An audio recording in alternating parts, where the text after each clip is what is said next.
نفس الركنه بالظبط اللي احنا صممناها نفذناها.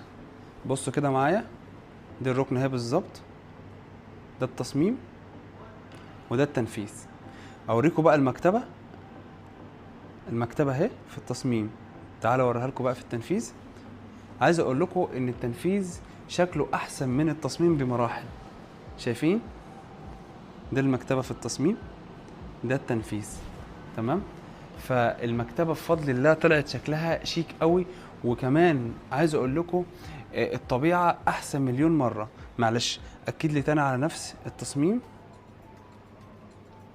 هات لي بقى المكتبه بالظبط كده، كلها كادر واحد. تمام. هات لهم بقى كمان الباب الجرار اللي احنا صممناه، ده الباب الجرار، نفس الباب الجرار بالظبط اللي موجود معايا هنا، عشان الناس العملاء اللي بتسالنا وبيقولوا لنا يا باشمهندس انت بتعمل التنفيذ بتاعك مطابق للتصميم ولا لا. ده الباب الجرار اهو، بالظبط مطابق للتصميم. عندنا بقى كمان اخدكم برضو في المطبخ، ده المطبخ بتاعنا، ده الكادر بتاعنا اهو. تمام. اللي هو الكادر اللي هنا احنا غيرنا شويه في الوان المطبخ، ولكن ليه الاحسن وليه الافضل. لو دخلنا برضو على الكادر التاني اللي هو بتاع البوتاجاز، اللي هو الكادر ده. تمام.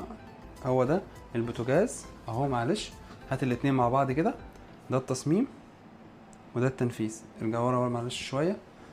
تمام. هنا عندنا برضو بعد كده عندنا الكادر بتاع التلاجة، تصميم هو نفس الكادر اللي موجود معايا هنا بالظبط.